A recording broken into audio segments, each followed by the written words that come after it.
सकाळच्या मननचिंतनात आपणा सगळ्यांचं एसए चर्च नंदुरबार सहर्ष स्वागत करीत आहे. आपण विजय संगीत गीत नंबर 153 आणि उपासना संगीत गीत नंबर 533 तू बोलाविले सेवा कराया प्रभू आलो आनंदे हे गाणार आहोत. मंडळीच्या चालीवर आपण हे गाऊया. हॅलो. तू बोलाविले सेवा कराया प्रभु आलो आनंदे तरी श्वासे तुझ जवळी मज नित्य राहू दे मज जोडी प्रभु तुझशी तव क्रूसा दावोनी मज घे तव कुशीशी प्रभु घे ओढोनी तव सेवेला क्षम व्हावेसे करी ख्रिस्ता कृपेने तव इच्छेला वश सर्वदा स्थिर व्हावे आशेने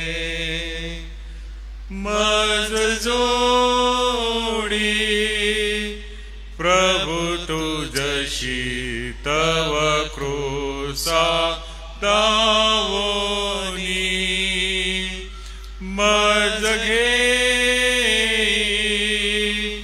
तव कुशीशी प्रभु घे ओढोनी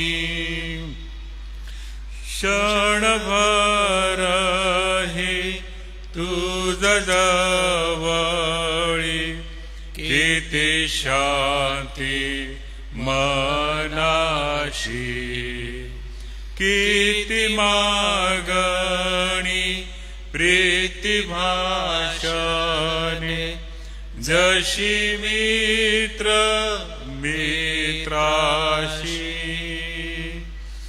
मज जोडी प्रभु तुझशी तव क्रूसा दावोनी मज घे तव कुशीशी प्रभु घे ओढोनी तरी संपत्ती तव प्रीतीची इहलोकी कळेना भरती तैशी सदानंदाची न मिळे स्वर्गाविना मज जोडी प्रभु तुझशी तव क्रूसा दावोनी मज घे तव कुशीशी प्रभु घे ओढोनी. प्रियजन हो, ख्रिस्ताने केलेल्या चमत्कारावरती आपण मनन करीत आहोत व आजच्या मननासाठी सन्माननीय डॉक्टर रेव्हरंडजी जयकर पाळक साहेब आज आपल्याला मनन देणार आहेत. आजच्या मननाकडे जाण्यापूर्वी व आजच्या दिवसासाठी मी रेव्हरंड सुनील लोंढे पाळक साहेब आपणाला विनंती करणार आहे, आपण पुढे यावत आरंभीची प्रार्थना करावी. त्यानंतर आपण मनन चिंतन ऐकू.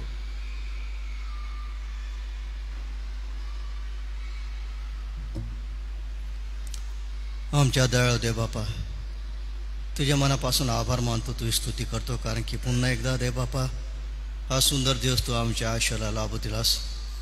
हे सकाळ तू आम्हाला दाखवलीस त्याबद्दल आम्ही तुझे आभार मानतो, तुझी स्तुती करतो. प्रभू आणि आजच्या सकाळी आमच्या जीवनाला सुरुवात करत असताना आम्ही तुझा आदर करतो, सन्मान करतो आणि सर्व मान महिमा सर्व काही तुला अर्पण करतो. कारण की तू आमच्यावरती विपुल करुणा केली, दया केलीस आणि येथपर्यंत देवबापा तू आमचं सहाय्य केलं, त्याबद्दल तुझे आभार मानतो. पुन्हा एकदा देवबापा आम्ही तुझे आभार मानतो, कारण की या दिवसांमध्ये जे काय तू महत्कृत्य केली, तू जो मसीहा लोकांना तू प्रगट केलास, तुझं दैवीपण तू त्या काळात आणि आजसुद्धा तू प्रगट केलेला आहेस, त्याबद्दल आम्ही तुझे आभार मानतो.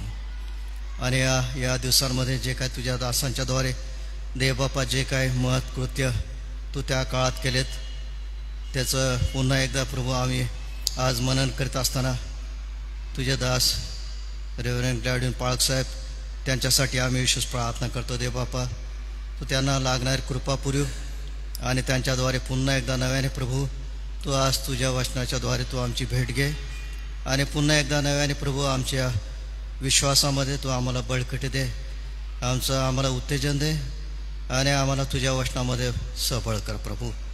यासाठी की प्रभू तू जिवंत आहे, तुझं सामर्थ्य, तुझं अद्भुत कार्य प्रभू आम्हाला नेहमीच दिशा देणार आहे. म्हणून आम्ही तुझे आभार मानतो, तुझी स्तुती करतो. आज आम्ही सर्व दास आणि सर्व काय आम्ही तुझ्या कृपेच्या स्वाधीन होतो. देवबापा उद्याची जे काय सभा आहे ती सुद्धा तू तुझ्या दासांची तू आशीर्वादित कर, सर्वांचं येणं वेळेवर होऊ दे आणि तुझं गौरव या सर्व कार्याच्याद्वारे होऊ दे. अध्यक्ष, पंच, सर्व आमचं समिती या सर्वांना तुझ्या कृपेच्या स्वाधीन आम्ही करतो. लागणारी कृपा आणि सर्व काही तू पुरी प्रभू.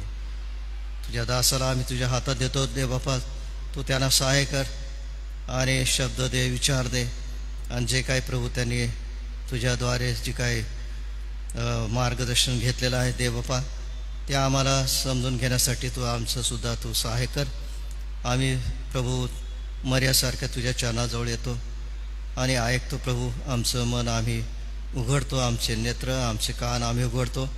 देवबापा तू आज आम्हाला नव्याने आशीर्वाद दे. आम्ही सर्व तुझ्या हातात येतो. येशूच्या प्रिय नावाने प्रार्थना करतो म्हणून तू ऐक. आमेन. आजचं जे मनन आहे ते आदरणीय डॉक्टर रेव्हरंड जी जयकर पाळक साहेब यांच्याकडून आहे. मी सर्व ऑनलाईन पाहणारे प्रियजन व येथे उपस्थित असलेले सर्व प्रियजनांच्या वतीने पाळक साहेब आपलं स्वागत करतो आणि विनंती करतो की आपण पुढे येऊन आजचं मनन आम्हासाठी द्यावं.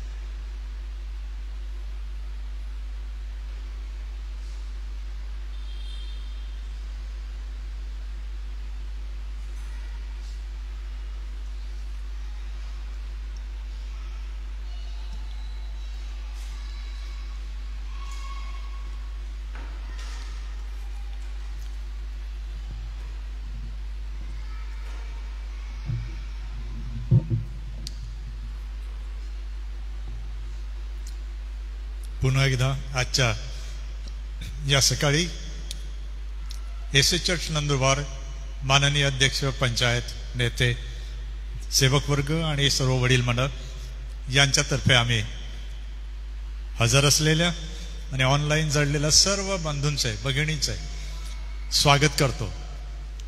आज फार महत्त्वाचा टप्पा आपण या दिवसात गाठत आहोत आणि आमची अशी खात्री आहे की जे विवेचन, जे प्रवचन, जे मार्गदर्शन आतापर्यंत आपल्याला करण्यात आलं ते आपण ऐकलं. काही जे भुकेले आहेत देवाच्या वचनाचे, कदाचित त्यांनी त्याच्या काही नोंदी घेतल्या, आपला मानना त्यांनी गोळा केला असेल. काहींना प्रार्थना करण्यात आल्या, देवाने त्यांच्यासाठी प्रार्थना ऐकल्या असतील. काहींना ज्ञान आणि शहाणपण देवाने दिलं असेल. देवाची आम्ही स्तुती करतो. We thank God for each one of you, those who have joined us online with Swartha Alliance Church Nandurbar. On behalf of Honorable Chairman Dr. Rajesh Valvi and the leadership of the church, we say thank you very much for joining us. At the same time, we welcome you this morning for attending this session on the miracle of Jesus Christ, which is number 34, where he heals a blind. आज सकाळी 34वा चमत्कार आपण बघत आहोत. आणि विशेष हा चमत्कार प्रभू येशू ख्रिस्ताच्या जाहीर सेवा कार्याचा शेवट. याच्या पुढे तो आता सरळ सरळ यरुशलेमेच्या रस्त्यावर आहे. तो आता वधस्तंभावर खेळण्यात जात आहे आणि नंतर तो यरुशलेमेत प्रवेश केल्यावर पुन्हा माघारी येतो, पुन्हा जातो आणि सप्ताह बाकी आहे. 6 दिवसावर सण आलेला आहे. यरीहोपासून त्याला आता पुढे जायचं आहे म्हणून आता तो प्रयत्न करीत आहे. शिष्यांना शिकवित आहे की माझा प्रयाण काळ, मला वधस्तंभावर खेळणं जाणं फार जवळ आलेलं आहे. तुम्ही माझ्याबरोबर राहा, माझ्याबरोबर चाला, मला गेलं पाहिजे. आणि म्हणून अशा मनस्थितीमध्ये प्रभू येशू ख्रिस्त शिष्यांना घेऊन आणि सोबत जे कोणी त्या रस्त्यामध्ये यरीहोच्या पासून किंवा गालिलापासून म्हणा किंवा घडलेल्या चमत्कारांपासून म्हणा त्याच्याबरोबर जो जमाव जडला तो आता सर्व लवाजमा यरुशलेमेकडे निघालेला आहे. ही फार आनंदाची गोष्ट आहे की यामध्ये पुष्कळ जण येशूच्या मागे चालायला निघाले. त्यांनी अनुभव घेतला त्याच्या सामर्थ्याचा, त्याच्या शहाणपणा आणि विद्वत्तेचा, त्याच्या करुणेचा. त्यांचं जीवन बदललं. कुष्ठरोग्यांचं जीवन बदललं, पतितांचं जीवन बदललं, अंधांचं जीवन बदललं, भिकाऱ्यांचं जीवन बदललं. आणि त्यांच्याकडे एक असा दृष्टिकोन निर्माण झाला की या जगामध्ये मी काय मिळून फायदा आहे. ह्या जगात जे मी मिळवलं त्या गोष्टींनी मला माझी समस्या कधीही सोडवता आली नव्हती. दुसऱ्याच्या दयेवर काही जण जगले, दुसऱ्यांच्या भिकेवर काही जण जगले. नाईलाज होता. कुष्ठरोगी, आंधळे, लंगडे, पांगळे काय करणार. परंतु प्रभू येशू ख्रिस्त बघा, वधस्तंभ समोर आहे, जाता जाता चांगलं करत जात आहे. आणि हे इथून मी सुरुवात करीत आहे की प्रियजन हो, हे लक्षात ठेवा, आपल्याला उद्याची खात्री नाही. आजचा म्हटलेला दिवस आहे, आज संधी आहे. जाता जाता काहीतरी चांगलं करा. कोणाच्या जीवनाला बदलण्यासाठी काहीतरी करा. आपला हात लांब करा, जवळ घ्या, बोलवा, मदत करा, काहीतरी करा. पुढे संधी असेल याची खात्री नाही.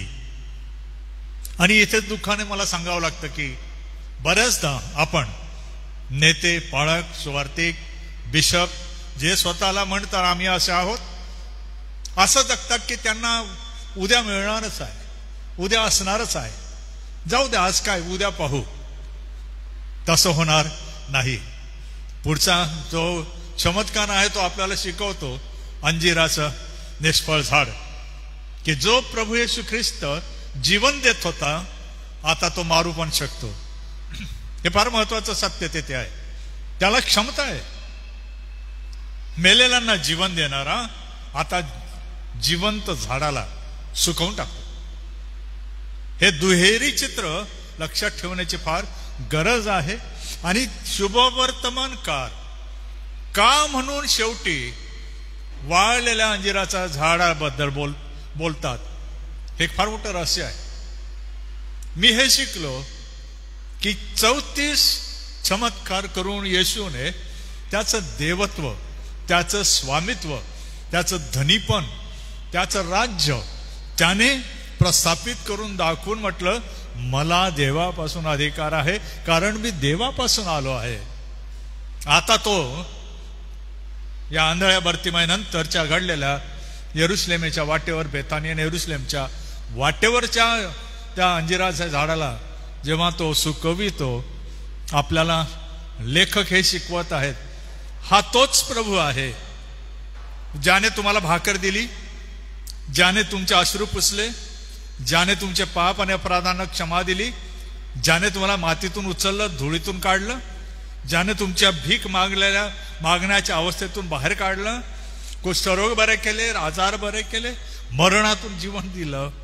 आता तो येशू ख्रिस्त तसा राहणार नाही, तो एक दिवस याच प्रकारे करेल ज्या प्रकारे त्या झाडाचं झालं. दुःख वाटतं की या चमत्कारांचं अलंकारिक लागूकरण बरेच जण करतात.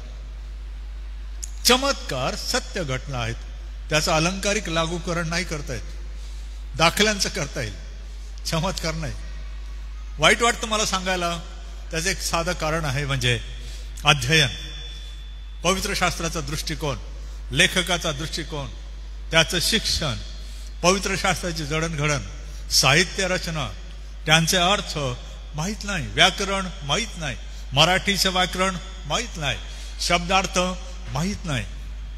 वाईट वाटतं या आधुनिक जगात आलेल्या मंडळ्या आणि लोक आणि शिक्षक, प्रशिक्षक, पालक, स्वार्थिक इतके अज्ञानी आहेत. आणि आहेत, नाहीत तर आजची मंडळीची दशा अशी नसते. हे मला वाईट वाटतं म्हणून मी सांगत आहे. आणि मी अनेक वर्ष हे बोलत आहे. पालकांनो, स्वार्थिकांनो, सेवकांनो, मिशनऱ्यांनो, बिशपांनो, बायबलचा अभ्यास करा. पण सोपा मार्ग निवडलेला आहे. मग येशूने म्हटले, मग आपण असं करू. याच्या पलीकडे काही बोलता येत नाही. का?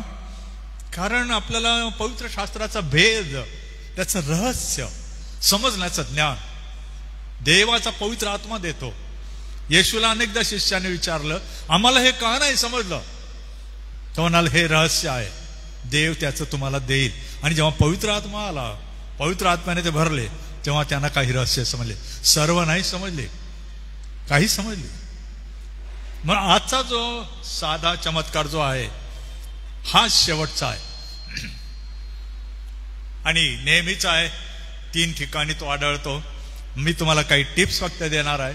आज विवरण बी देणार नाही, कारण आपण जवळजवळ 33 विवरणं पाहिली आहेत. पण काही गोष्टीकडे लक्ष देण्याची गरज आहे. जे मी पहिले सांगितलं, पहिली गोष्ट, आता प्रभू येशू ख्रिस्त वधस्तंभाच्या वाटेवर निघालेला आहे, यरिहोकडे आलेला आहे. यरिहो 3 आहेत, मागे बोललो, अनेकांनी सांगितलं. जे माउंट म्हणतो आपण, जे अवशेष पडलेले आहेत, ध्वस्त झालेलं जुनं यहोशवाकालीन, त्यानंतर झालेली वस्ती आणि ख्रिस्तकालीन वस्ती, अशा 3 प्रकारच्या यरिहोची वस्ती आहे. प्रभू येशू ख्रिस्त आता यहोशवाच्या त्या ढिगाऱ्यांपासून त्यावेळेच्या वस्तीमध्ये आला आणि तेथून आता नव्या वस्तीतून यरुशलेमच्या वाटेवर जात आहे. 3 प्रकारे त्याची वस्ती होती, पण नाव तेच होतं. जुना यरिहोला तटभिंती ज्या होत्या तशा नव्याला नव्हत्या. येशूच्या काळातल्या यरिहोला नव्हत्या, फक्त जुन्या. कारण त्याला शाप देण्यात आला यहोशवाच्या द्वारे, जो हे बांधल असं होईल, आणि तसंच घडलं. इतिहासाच्या पुस्तकामध्ये आहे. यरिहो, पण हे यरिहो जुनं नाही, शापित नाही. सांभाळाल, विचार करा. कारण मी बरेचदा ऐकलं की शापाच्या नगरीमध्ये आंधळे राहतात. तसं नाहीये. यरिहो जे ध्वस्त आहे तिथे कोणीच राहत नाही. नवीन यरिहोमध्ये वस्ती आहे आणि ते हायवेवर आहे, महामार्गावर आहे. आणि म्हणून तेथे हे शहर प्रसिद्ध आहे, व्यापारी आहे, फुलांनी भरलेलं शहर आहे, व्यापारपेठ आहे, आंतरराष्ट्रीय व्यापारपेठ आहे. मोठे मोठे लोक तेथे राहतात, तेथे याजकगण राहतात. म्हणून ही वस्ती फार मोठी होती. आणि मग तेथे आपल्याला दिसतो की प्रभू येशू ख्रिस्त, मार्क शुभवर्तमानाचा मी उल्लेख करत आहे फक्त आज, की 10व्या अध्यायाच्या 46 ते 52 मध्ये हा वृत्तांत मार्क लिहितो. आणि मी मार्कला यासाठी घेत आहे की मत्तई आणि लूक हा आंधळा कोण होता याबद्दल बोलत नाहीत, मार्क सांगतो. एका ठिकाणी 2 आंधळे म्हटले, एका ठिकाणी 1 आंधळ म्हटलं. मी याला धरतो मार्काला.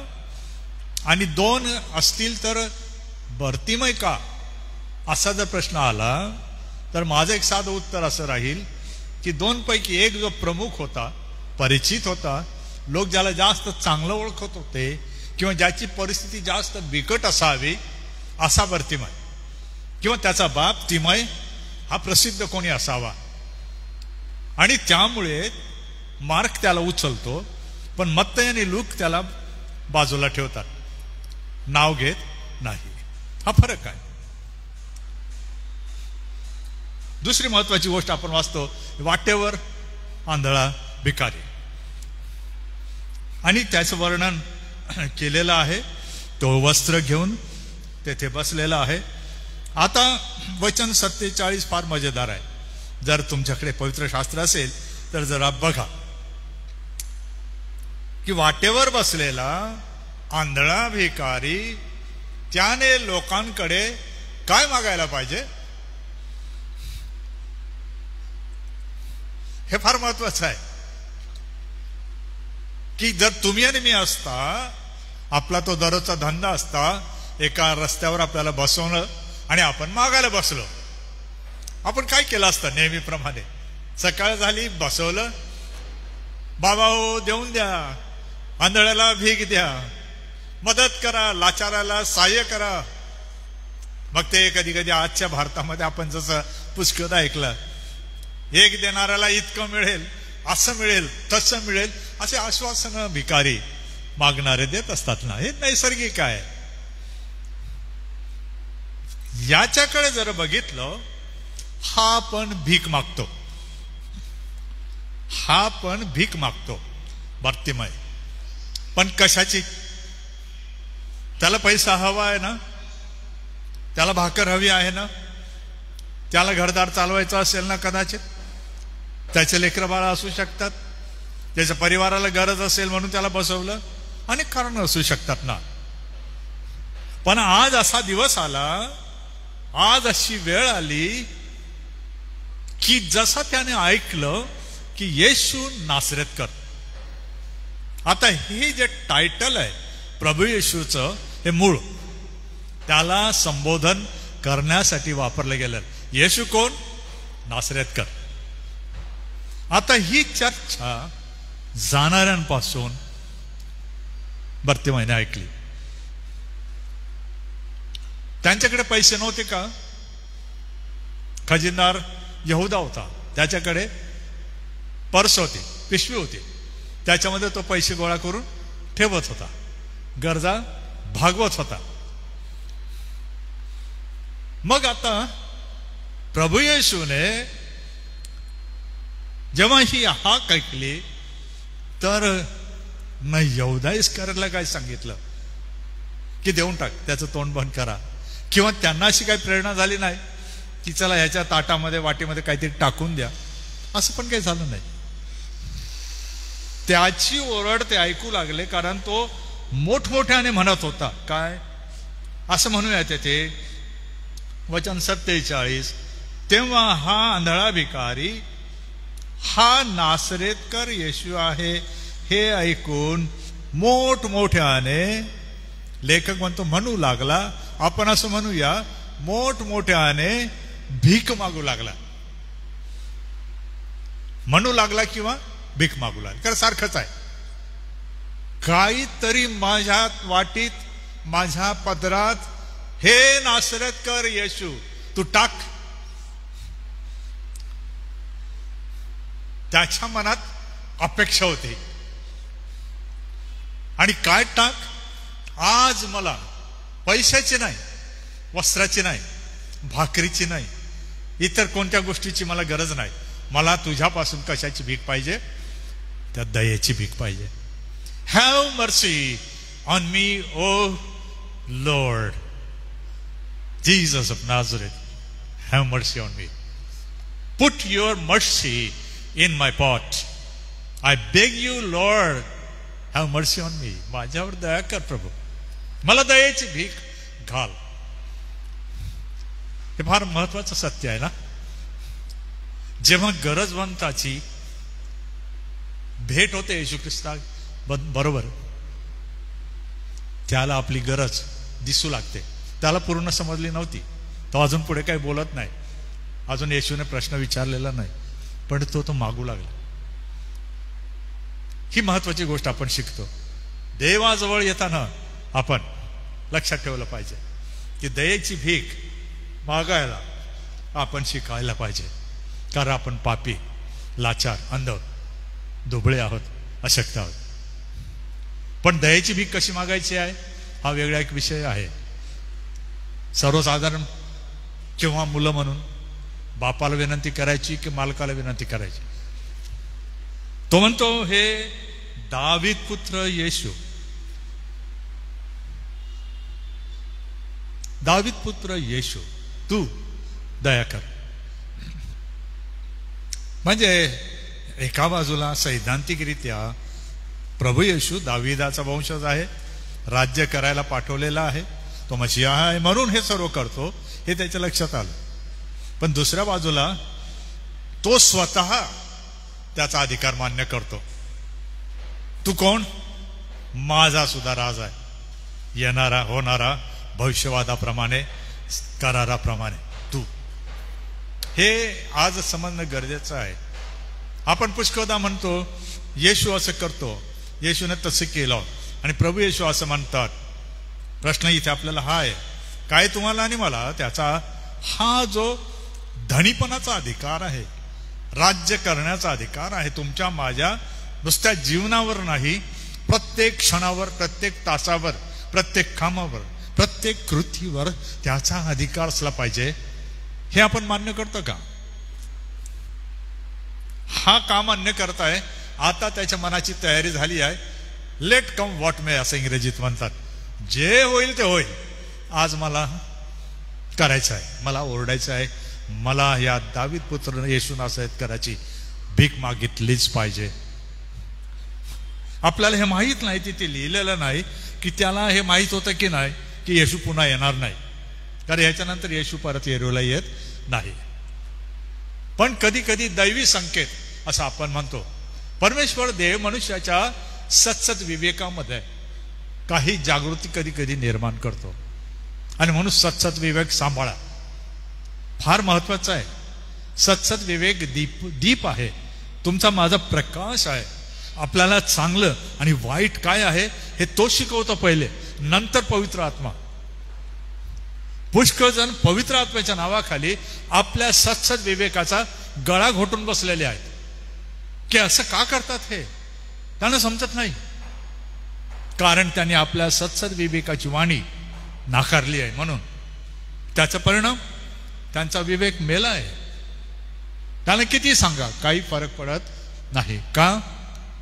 एका बाजूला घोंगडं आहे पवित्र आत्म्याच्या नावाचं, परंतु जो खरा माझा मार्गदर्शक माणसाचा, तो सत्सत विवेक जो मला दिला, the conscience of man is a lamp of man, याचा आता सत्सत विवेक त्याला सांगू लागला, बाबा रे तुला आता एकच गोष्ट करावी लागेल, शेवटला पर्याय येशूला हाक मार. दटावले लोकांनी त्याला, येशू थांबला आणि त्या ज्या दटावणाऱ्या लोकांना तो म्हणतो त्याला बोलवा. येथपर्यंत ठीक होतं. तो ओरडू लागला, येशू आला, लोक दटावू लागले, ठीक आहे. येशूने सांगितलं बोलवा, लोक आले, तो म्हणाला धीर धर, उठ, तुला तो बोलवत आहे.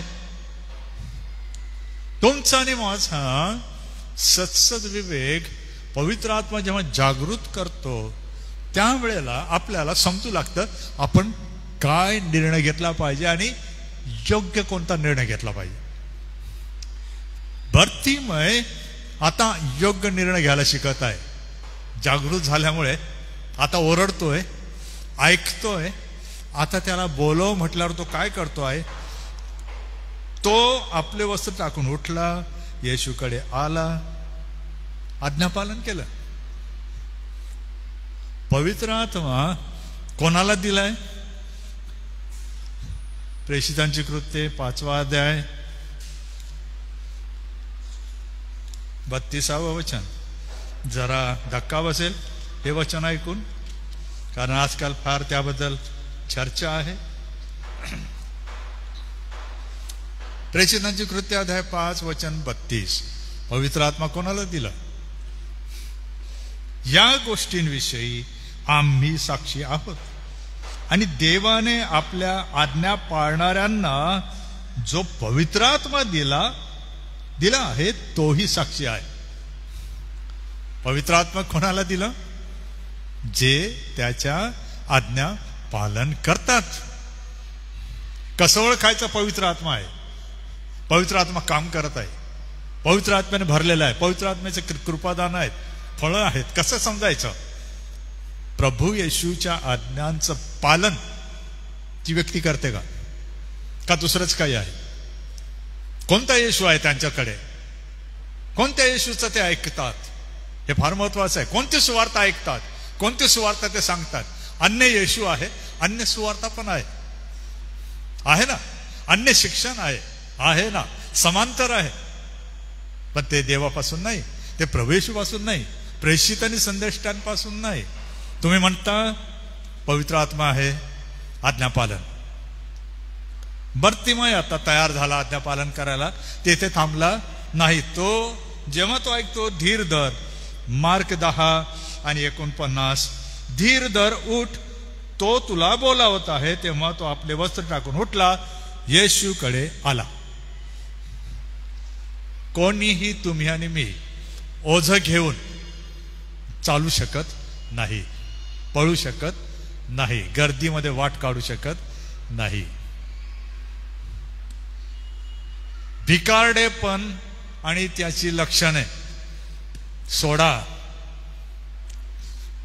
पूर्वीची तुमची ओळख काय होती ही महत्वाची जरी असेल तर तुम्ही नवीन जीवन जुन्या घोंगड्याखाली जगू शकत नाही. तुम्हाला टाकावं लागेल ते. त्याला देह म्हटलेला आहे. देह स्वभाव. देह म्हणजे सरका म्हणजे काय? मी मागे बोललो, एक प्राणी ज्याची कातडी सोललेली आहे. इतकं भयंकर असतं ते. पाप माणसाची कातडी सोलताना, तुमची नग्नता दाखवताना ते तुम्ही कसे आहात. येशू ख्रिस्ताच्या द्वारे देव काय करतो? पांघरून घालतो ना आपल्याला. तेच जीवन, त्याच पद्धती, तीच कामे, तीच सेवा. कसं काय? तसं जमणार नाही. त्याने काय केलं? नुसता गेला नाही, वस्त्र टाकले. त्याने ठरवलं माझी ओळख बदलायची असेल, मला येशूपासून काही दया हवी असेल, त्याचा आशीर्वाद पाहिजे असेल, माझी जुनी ओळख मला टाकावी लागते. तारण म्हणजे काय मग? नवा जन्म म्हणजे काय मग? किती जण तुम्ही साक्ष देता तुमचं तारण झालं, नवा जन्म झाला, देवाने तुमच्यात काम केलं, तुम्ही जुनं पण सोडलं, तुम्ही चुकले होता, अपराध केले होते, देवाविरुद्ध वागला होता, एकमेकाविरुद्ध वागला होता, देवाला दुखवलं होतं, बंड केलं होतं. किती तर मान नाही करतो आपण. का नाही करत? मला डोळे म्हणजे दृष्टी पण हवी, मला घोंगडे सोडायचं नाही. असा ख्रिस्तीपणा धोकादायक, असा सेवक पण धोकादायक. तो ते टाकतो आणि मग येशू त्याला विचारतो, आता मला सांग, तुमची जुनी ओळख सोडल्याशिवाय नवीन पण मिळत नाही. काय झालं नवीन पण? त्याला साधा प्रश्न विचारला, तुझी इच्छा सांग, तू का बोलवलं मी तुला? कारण तू ओरड केली, तुला आणलं ना? हो. आता मला तिसरी गोष्ट सांग, काम हे करावं, तुझी काय इच्छा? प्रभू येशू ख्रिस्त त्याला पैसा देऊ शकला नसता का? त्याला घरदार देऊ शकला नसता का? त्याचा भिकाऱ्याचा व्यवसाय त्याला आशीर्वादित करू शकला नसता काय? त्याला नको ते तो देऊ शकला असता. हे देणाऱ्यावर अवलंबून नाही, घेणाऱ्याला समजलं पाहिजे त्याची गरज काय, त्याला काय हवं नेमकं, आणि जे टिकणार काय आहे. बर्तिमय, गुरुजी मला दृष्टी प्राप्त व्हावी. दया केली, याच दयेची भीक मागितली, आज्ञापालन केलं. दुसरी गोष्ट. तिसरी गोष्ट, आपली जी गरज आहे ती आता सांगितली. ती सांगताना प्रभू येशू ख्रिस्त 52व्या वचनामध्ये सांगतो की जे तिथे सांगितलं नाही. 51 मध्ये काय सांगतो? तुझ्या विश्वासाने बरं केलं. चौथी गोष्ट आहे ती, जेव्हा आपण मागतो, जातो, आज्ञा पालन करतो, जुने पण सोडतो, तर आपल्यामध्ये काय हवा? बदलण्यासाठी विश्वास हवा, सोडण्याची तयारी हवी, त्याग करता आला पाहिजे, नुकसान पत्करलं पाहिजे, आपले शौक मौज, आपलं सुख समाधान चैन बाजूला ठेवावं लागतं. येशूने म्हटलं, ज्याला असं करता येत नाही, आपल्या स्वतःचा पण नकार करता येत नाही, त्याला माझा शिष्य होता येत नाही. कोणत्या प्रकारचे शिष्य येशूला हवे आहेत? बार्तिमय शिकवतो, विश्वास आवश्यक आहे. येशू त्याला म्हणाला, जा, तुझ्या विश्वासाने तुला बरे केले आहे. तेव्हा लगेचच त्याला दृष्टी आली आणि तो वाटेने येशूच्या मागे चालू लागला. बरे हा शब्द मराठीत आहे, मूळ शब्द आहे तारण, सोजो, सुटका, मुक्ती, स्वातंत्र्य, आरोग्य, सुरक्षा, कितीतरी त्याचा अर्थ आहे बरेमध्ये. सेव्ह यू इंग्रजीत आहे, वाचवलंय तुला.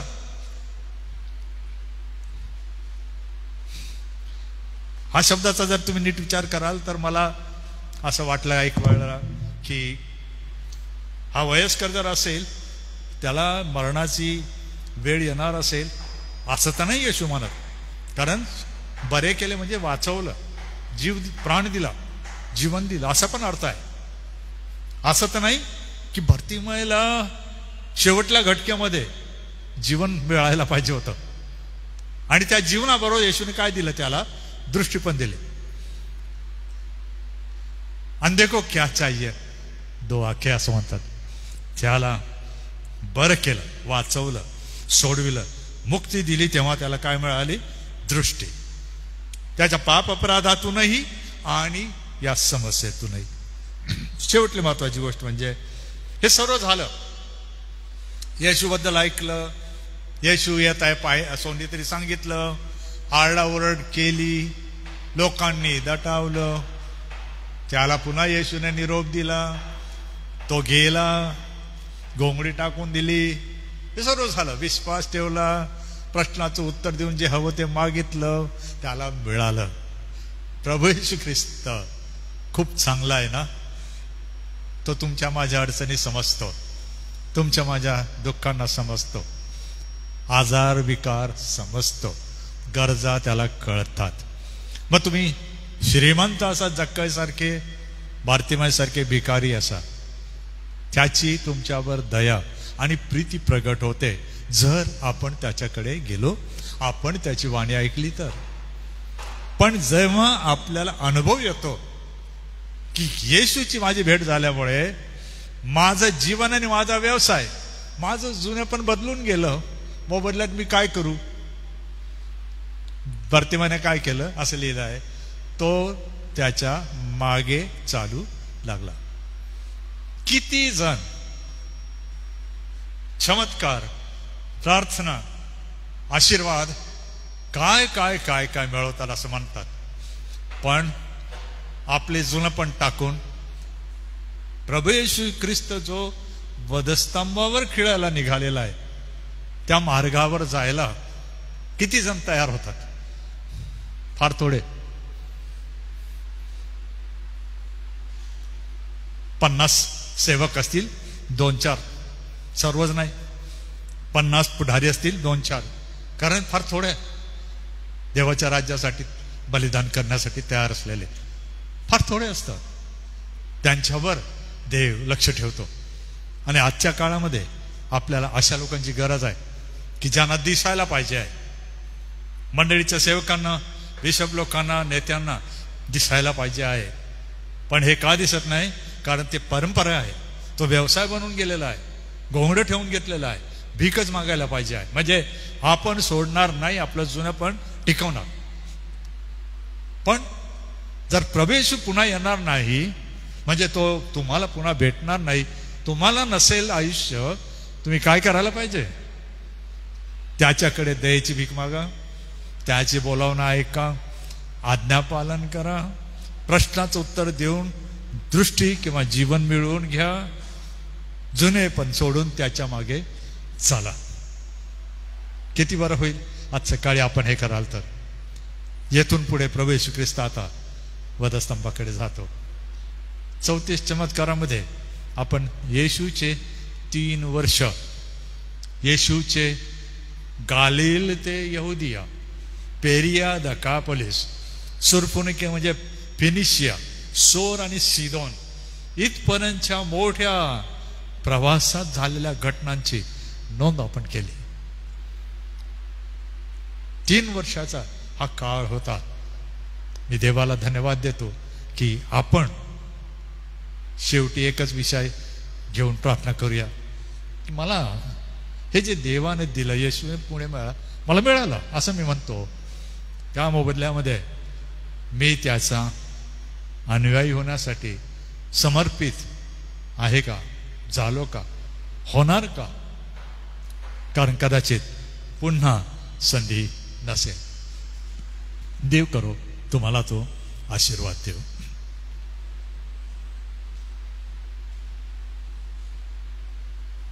धन्यवाद पाळक साहेब. परमेश्वराला धन्यवाद असो या मौल्यवान वचनासाठी. त्याने ऐकलं, हाक मारली आणि तो मागे चालला. त्याने विश्वास बाळगला आणि प्रभूकडून आपलं तारण, आपलं जीवन साधून घेतलं. भरतीमायाच्या जीवनातून शिकण्यासारख्या या महत्त्वपूर्ण गोष्टी आज सकाळी आपण शिकलेलो आहोत. आपल्या मनात त्या आपण ठेवूया.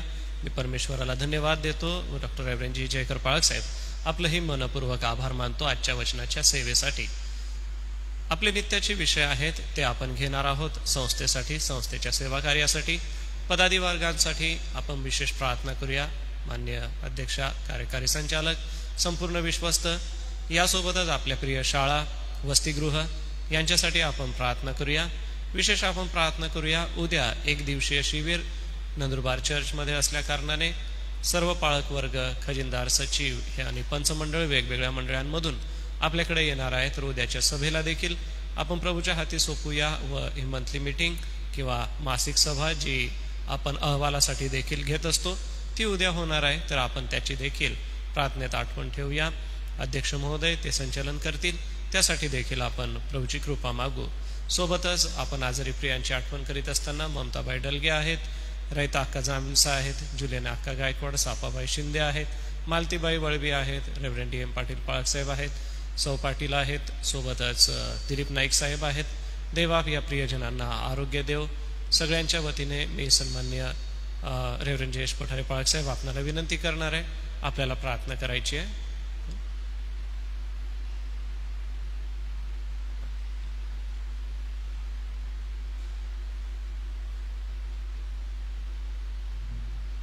प्रभू, आम्ही तुला पुन्हा एक वार मनापासून धन्यवाद देतो आजच्या दिवसाबद्दल. हा दिवस तू आम्हाला दाखवलास आणि आज सकाळी या मन्नामध्ये प्रभू तुझ्या वचनाच्या द्वारे तुझ्या दासाने जे मार्गदर्शन केलं त्याबद्दल धन्यवाद देतो. ज्या मार्गाने प्रभू तू चाललेला आहेस आणि प्रभू तुझा मार्ग तो अति दुःखाचा आहे आणि त्या येरुशलेमकडे तू आपलं तोंड केलेलं आहे. ज्या ठिकाणी तुला जायचं आहे त्या पातक्यांसाठी त्या कालवरीच्या वधस्तंभावर तुला मरायचं आहे. अतिशय दुःखाचा, कष्टाचा, त्यागाचा तो मार्ग आहे आणि प्रभू अशा मार्गावर तुला अनुसरण्यासाठी प्रभू तू बोलावलेला आहे.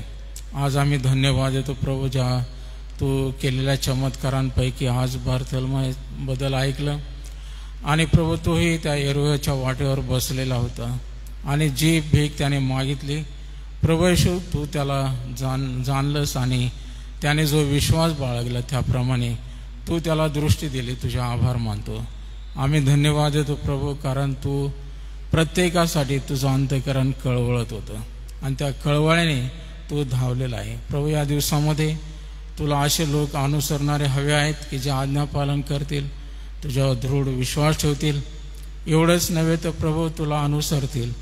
यासारखे लोक प्रभू तुला अनुसरण्यासाठी, या त्यागाच्या मार्गावर, या वधस्तंभाच्या मार्गावर चालण्यासाठी प्रभू तू आजही शोधत आहे. म्हणून आम्ही प्रार्थना करतो, जे आपलं जुनेपण त्यागून प्रभू नवीन दृढ निश्चयाने तुझ्यावर विश्वास ठेवून तुला अनुसरण्यासाठी येतील प्रभू, त्यांना तू हा वधस्तंभ तू दिलेला आहे व्हायला. आणि म्हणून प्रभू आम्ही प्रार्थना करतो की तूच शक्ती देणारा, सामर्थ्य देणारा आमचा प्रभू आहे.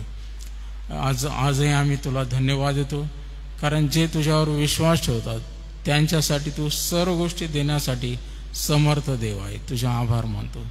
आज जे ऑनलाईन जोडले गेले आहेत, जे आम्ही या ठिकाणी तुझे दास बसलेलो आहोत, आणि प्रभू ही वचनं आम्ही ऐकलेली आहेत. जरी वारंवार या गोष्टी आम्हाला माहीत आहेत तरी नवीन रीतीने तू आशीर्वाद देतोस. तुझे आभार मानतो.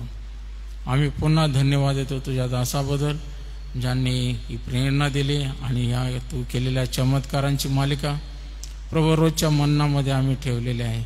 त्याद्वारे प्रभू तू आशीर्वादित केलंस. तुझे आभार मानतो. आम्ही येणाऱ्या दिवसासाठी आमची प्रार्थना आहे की पुन्हा एक नवीन दृष्टी आम्हा सर्वांना येऊ दे, जेणेकरून प्रभू या दिवसामध्ये आम्ही जे तुझे दास आणि प्रभू जे सेवा कार्य मंडळांमध्ये करणारे तुझे दास लोक आहेत, आम्ही सर्वांसाठी प्रार्थना करतो की या नवीन पिढीला देखील एक नव्याने प्रेरणा मिळावी, मार्गदर्शन मिळावं. म्हणून उद्या होणाऱ्या एक दिवशी त्या शिबिरामध्ये आमच्या काउन्सिलमधील प्रत्येक सेवकाची तू आत्मदृष्टी उघड आणि त्यांना प्रभू भविष्याचा मार्ग समजू दे. ज्या मार्गावर प्रभू तू चाललेला आहे त्या मार्गाला अनुसरण्यासाठी, त्यागपूर्ण जीवन जगण्यासाठी या सर्वांना तुझी कृपा पुरव. हे प्रभू आज आम्ही प्रार्थना करतो आमच्या SMCHसाठी, खास करून आमच्या सर्व मंडळात संजीवित व्हाव्यात. म्हणून प्रभू या दिवसामध्ये आंतरिक रीतीने आम्ही मंडळांमध्ये प्रभू एक पावलं उचलून प्रभू मंडळांची जी समस्या आहे, अनेक लोक वेगळ्या समस्याने गुरफटलेले आहेत, गांगरलेले आहेत. आम्ही प्रार्थना करतो यामधून लोकांना बाहेर काढण्यासाठी, प्रभू तुझ्याकडे त्यांना आणण्यासाठी आम्हा सर्वांना तुझी कृपा दे. आम्ही प्रार्थना करतो की मंडळी आतून इतकी सुदृढ होऊ दे की बाहेरच्या जगाबरोबर त्यांना फाईट करण्यासाठी, त्यांना प्रभू समर्थ बनण्यासाठी, बलवान होण्यासाठी प्रभू प्रत्येकाला तुझी कृपा दे. आणि म्हणून प्रभू आम्ही प्रार्थना करतो उद्याच्या एक दिवशी शिबिरामध्ये जे तुझे सेवक येतील, पंचमंडळ येतील, त्यांना मार्गदर्शन करत असताना मान्य आमच्या अध्यक्षांना तुझी कृपा पुरव, सहाय्य कर आणि त्या शिबिरामधून मोठं उत्तेजन सर्वांना लाभू दे. आम्ही प्रार्थना करतो जे आजारी लोक आहेत, ज्यांच्यासाठी आम्ही नित्याने प्रार्थना करत आहोत, त्या आमच्या भावांसाठी, बहिणींसाठी, की प्रभू त्यांना आरोग्याची गरज आहे, तू त्यांना स्पर्श कर आणि आरोग्य दे. आम्ही आमचे बंधू दिनाकरन त्यांच्या मिसेससाठी, सिस्टर जैनीसाठी प्रार्थना करतो. त्या बहिणीला तू चांगलं आरोग्य दे. ज्या मंडळीच्या ज्या बहिणी आहेत, ममताबाई आहेत, रैताबाई आहे आणि त्याचप्रमाणे हैद्याका, या सर्व बहिणींना तू आरोग्य दे आणि त्यांच्या बऱ्या होण्याने तुझं गौरव दे. जे वयोवृद्ध लोक आहेत, आमचे सन्माननीय रेव्हरंड DM पाटील, सुशाखा, यांच्यावर दया कर, कृपा कर, त्यांनाही आरोग्य दे. नाईक साहेबांना प्रभू चांगलं आरोग्य पुरवत आहे, तुझे आभार मानतो. तरी त्यांना लागणारी कृपा आणि आरोग्य दे. आणि या सर्व प्रियजनांना तुझ्या हातामध्ये ठेवतो आम्ही. देवबापा, आमची पुन्हा एक वार प्रार्थना आहे की आमच्या ह्या दैनंदिन या एकत्र येण्याने तुला गौरव मिळू दे आणि रोज नवीन आम्हाला उत्तेजन मार्गदर्शन तू दे. आज आजच्या या सकाळच्या वेळेस आम्ही प्रार्थना करतो पावसासाठी, कारण आम्हाला पावसाची नितांत गरज आहे. आजूबाजूला सर्वत्र भरपूर पाऊस आहे आणि म्हणून प्रभू आमच्या जिल्ह्यावरही तू कृपा कर, दया कर आणि प्रभू आम्हाला चांगला पाऊस देऊन आम्हाला तृप्त कर, अशी आम्ही प्रार्थना करतो. देवबापा, आज आम्ही पुन्हा एक वार धन्यवाद देतो या म्हणण्याबद्दल, तुझ्या दासाबद्दल आणि तू दिलेल्या आशीर्वादाबद्दल आम्ही तुझी स्तुती करत ही प्रार्थना तारणाऱ्या प्रभूच्या नावाने मागतो, म्हणून तो आहे. आमेन. आपण प्रभूने शिकवलेली प्रार्थना म्हणू, त्यानंतर सन्माननीय रेव्हरंड जयेश पठारे पाळक साहेब आपल्याला आशीर्वाद देतील. हे आमच्या स्वर्गातील पित्या, तुझे नाव पवित्र मानले जाऊ, तुझे राज्य येऊ, जसे स्वर्गात तसेच पृथ्वीवर. तुझ्या इच्छेप्रमाणे आमची रोजची भाकर आज आम्हाला दे आणि जसे आम्ही आमच्याकडे सोडूनच होतो तसेच तू आमच्याकडे आम्हाला सोड आणि आम्हाला परीक्षेत आणू नकोस, तर आम्हाला सर्व वाईटापासून सोड, कारण की राज्य, सामर्थ्य आणि गौरव हे सर्व काळ तुझेच आहे. आमेन. आणि आता आपल्या तारणाऱ्या प्रभू येशू ख्रिस्ताची कृपा, देवबापाची प्रीती आणि पवित्र आत्म्याची गोड संगती या मननामध्ये हजर असलेल्या ऑनलाईन जोडल्या गेलेल्यांबरोबर आम्हा सर्वांबरोबर देवाची मंडळी आणि इस्रायल राष्ट्र याबरोबर आता आणि सदा सर्व काळ असो. आमेन.